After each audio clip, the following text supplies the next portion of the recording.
नमस्कार साथियों साथियों जनगणना की ड्यूटियां लग गई हैं। सबसे बड़ी बात है, क्या शिक्षकों को इसके बदले उपार्जित अवकाश मिलेगा?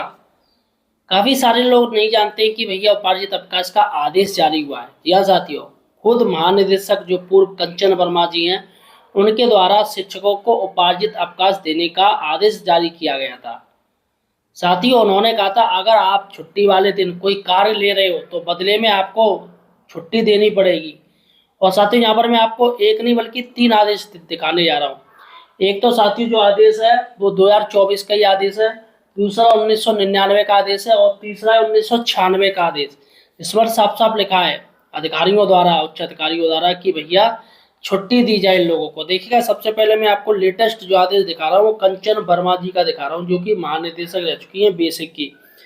देखिएगा साथियों, लेटर है मेरे पास, यहाँ पर है महानिदेशक स्कूल शिक्षा उत्तर प्रदेश सेवा में और जिला बेसिक शिक्षा अधिकारी समस्त जनपद उत्तर प्रदेश लखनऊ, 30 सितंबर 2024 का हमारे पास ये आदेश है।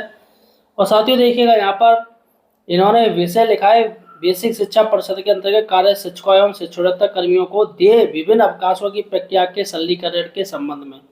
तो यहाँ पर जो अवकाश दिए जाते हैं उसकी एक सरलीकरण प्रक्रिया इन्होंने दिखाई है। और इस साथियों प्रक्रिया में साफ साफ दिखा है कि भैया यहाँ पर टीचर्स को छुट्टियाँ मिलनी चाहिए।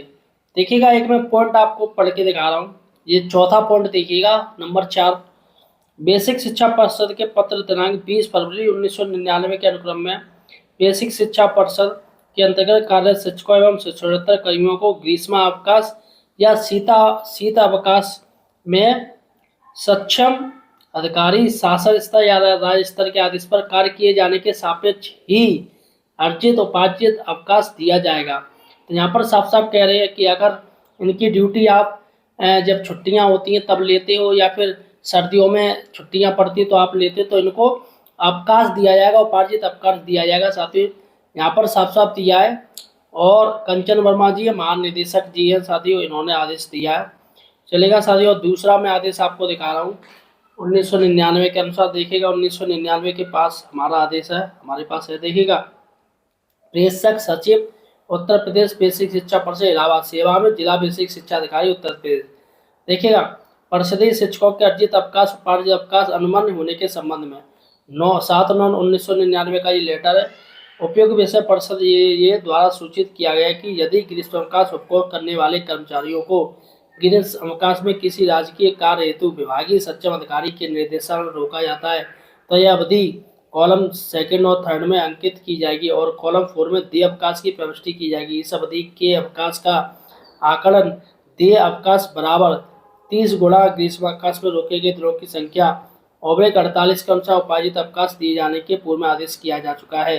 कतिपय जिलों को इस प्रकार की शिकायत प्राप्त होने की सक्षम अधिकारी के आदेशानुसार ग्रीष्मावकाश की अवधि सरकारी कार्य के उपरांत भी शिक्षकों को देय अर्जित अवकाश का लाभ नहीं दिया जा रहा है।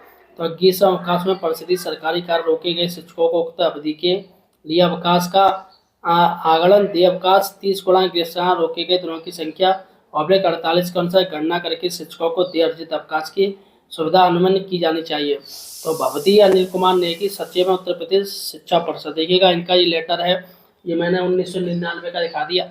अब मैं आपको दिखा रहा हूँ 1996 का लेटर क्या कह रहा है। देखिएगा, यहाँ पर है 6 अगस्त 1996, प्रेषक सचिव उत्तर प्रदेश बेसिक शिक्षा परिषद इलाहाबाद सेवा में जिला बेसिक शिक्षा अधिकारी उत्तर प्रदेश। देखिएगा, विषय ग्रीष्म अवकाश के समय दिनांक 21 मई 1996 से 30 मई 1996 तक विद्यालयों को खोलने के उपलक्ष्य में उपार्जित अवकाश नकदीकरण देने के संबंध में महोदय उत्तर प्रदेश बेसिक शिक्षा बैठक दिनांक 16/6/1996 के अतिरिक्त पद संख्या 3 में ग्रीष्मावकाश के समय दिनांक 21 मई 1996 में 30 मई 96 तक विद्यालय को खोलने के उपलक्ष्य में उपार्जित अवकाश नकदीकरण किए जाने के संबंध में गंभीरता से विचार किया गया। परिषद ने विचारोपरांत यह निर्णय लिया कि ग्रीष्मावकाश की अवधि के दिनांक 21 मई 1996 से दिनांक 30 मई 1996 तक अध्यापक विद्यालय में उपस्थित रहें, उन्हें 10 दिन का उपार्जित अवकाश दिया जाए। इसी प्रकार अवकाश अवधि में यदि कोई प्रशिक्षण आयोजित किया जाता है तो उक्त अवधि का भी उपार्जित अवकाश दे दिया जाए। शिक्षकों की सेवा पुस्तिका में उपार्जित अवकाश का विवरण अंकित किया जाए। आवश्यकता अनुसार शिक्षक उपार्जित अवकाश को उपभोग कर सकता है। कृपया परिषद का उपयोग निराशाई ग्रंथांश से समय दिनांक 21 मई 1996 से 30 मई 1996 तक जो अध्यापक विद्यालय में उपस्थित होकर कार्य किए हैं उन्हें 10 दिन का उपार्जित अवकाश, और इसी प्रकार अवकाश अवधि में कोई प्रशिक्षण आयोजित किया जाता है तो उक्त अवधि का भी उपार्जित अवकाश दिए जाने की स्वीकृति प्रदान कर दी जाए।